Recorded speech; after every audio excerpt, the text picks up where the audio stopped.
Hello guys, welcome back to my channel. So today we'll discuss about top 50 interview questions on fatigue and fracture mechanics, which is actually focused on industry related questions. So yeah, so first is they will ask what is fatigue failure.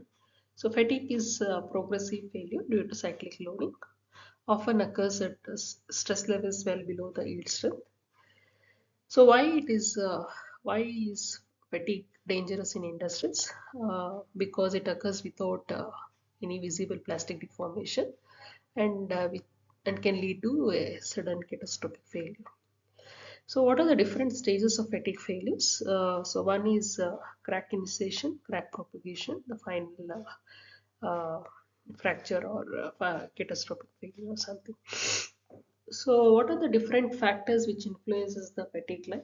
So one is the stress amplitude, mean stress, surface finish, environment, and material microstructure. These are some of the factors which influence the fatigue life.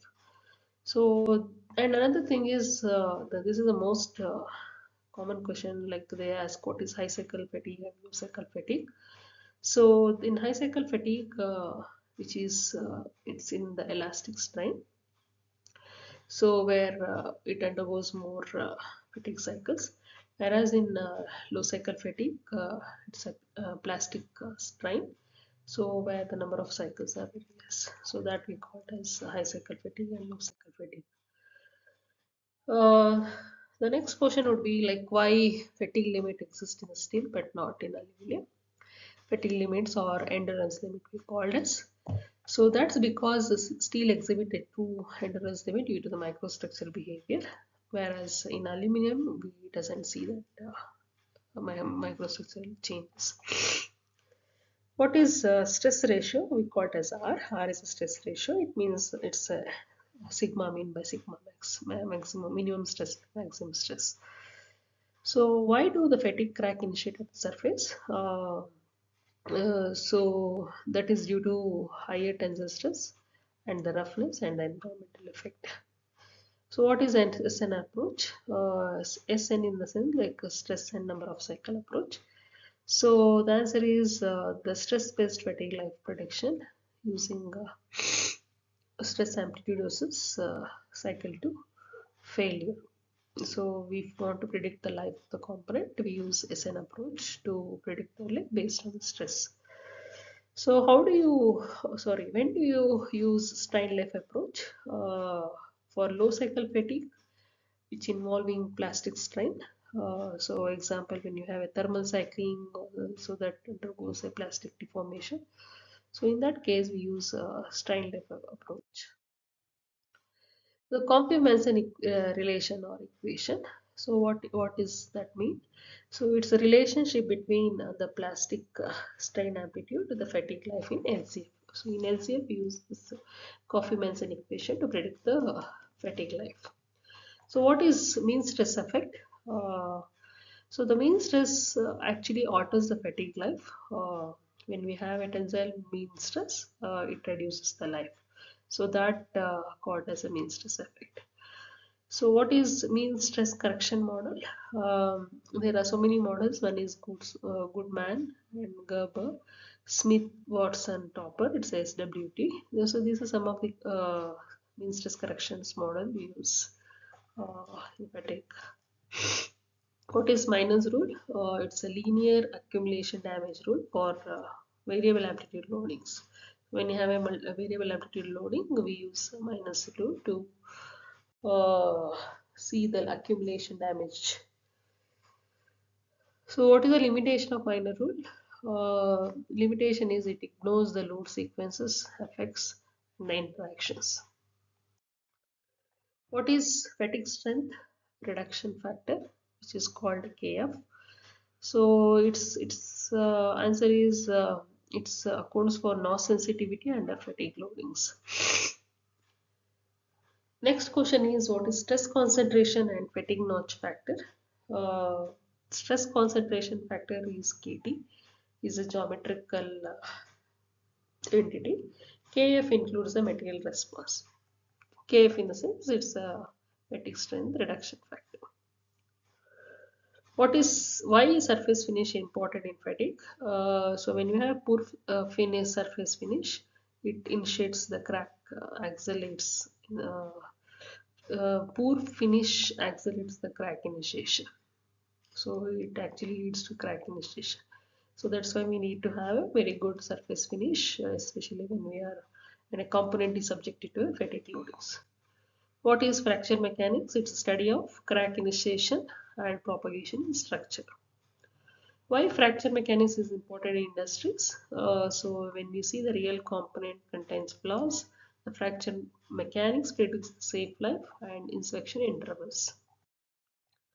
What is stress intensity factor? K. It's a parameter defining the stress field near the crack tip. So next question is modes of crack loading. So there are three types of mode of crack loadings. One is mode 1, it's a opening. Mode 2 is sliding. Mode 3 is steering. So what is fracture toughness? It's a material resistance to crack propagation under plastic strain. So next question is what is plane stress versus plane strain? What is plane stress? When we have this thin section, we use plane stress approach, and when we have a thick section, which is more conservative, we use plane strain conditions. So what is critical crack length? We call it as K1C. So the crack size at which K is a stress intensity factor, is equal to K1C is a critical crack length, which leads to sudden fracture. What is damage tolerance philosophy? The design assumes crack exists and ensure the safe operation until detection. This is called the damage tolerance philosophy. What is fatigue crack growth rate? So its answer is the rate of crack extension per load cycle, dA by dN, called dA. It's also called the Paris equation. The next question is this is called the Paris equation, also called Paris law. So we are using dA by dN versus delta K curve. So to determine this Paris fatigue crack growth rate. What is delta K? Delta K is a stress intensity factor range during a load cycle. Threshold delta K. So we call it as delta K TH. TH is a threshold. So below the delta K threshold, the crack doesn't grow. That is the meaning. So next question is effect of stress ratio on crack growth. So higher R, it means the faster crack growth. Crack closure phenomenon. The partial crack face contact reducing the effective delta K. So why short cracks grow faster? Because they experience lesser closure and microstructural effect. So what we call retardation effect, overload causes temporary crack growth slowdown. What is FASTRUN or the Wheeler model? Uh, this is the model which accounts for the load interaction effects. So the next question is why fracture mechanics preferred over SN at later life. So SN predicts the initiation, the fracture mechanics predicts the propagation. So how is fatigue integrated with FEA? So the FEA provides stress and strain, and the fatigue models predicts the life. So like as I said, like Kaufman-Manson equations or Baskin equations. So we use those equations to predict the life of the component. So why FEA stress should be treated carefully? Maybe it's mesh dependent or non-physical. Um, how do you model crack in FEA? We are different techniques. One is XFEM, VCCT or cohesive zone models. How do you use XFEM? For crack initiation and growth without remeshing, we use XFEM. What is cohesive zone model? It representing the fracture using traction separation law. So this is commonly used in uh, what you call in composites to determine the delamination. So what is the difference between CZM and LEFM? CZM captures the nonlinear fracture, whereas LEFM assumes the linear elasticity. How do you validate the fatigue predictions? Correlation with the test data and the field experience. What safety factors are used in the fatigue design depending on the standard what is the we are using. Typically we use 1.5 to 3 on the life. Why fatigue failures still occur despite analysis? Because of uncertainty in the load, environment, and the manufacturing defects.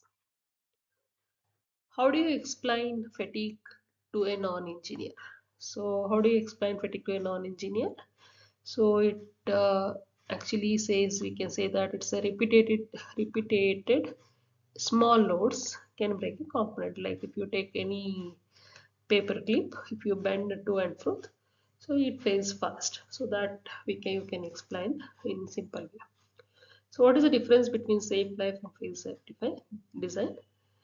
Safe life, no crack allowed, whereas in fail safe, crack allowed with content. So what is inspection interval based on? So it is depending on the crack growth rate and detectable crack size. The biggest mistake engineers make in fatigue analysis is so they are trusting the FE stresses without understanding the assumptions. So one line industry philosophy, fatigue is managed by understanding the crack, not by ignoring it. So based on like how the crack initiates, how fast it grows and all, based on that we can understand. But we cannot neglect, we have to consider this fatigue concept behavior in our component while designing. Okay, these are some of the questions they may ask in the interview. Please go through it and prepare yourself for the interviews. So if you need some more questions on fracture mechanics, please ping below. We will make some more question and answers slides and upload it. Okay, thank you.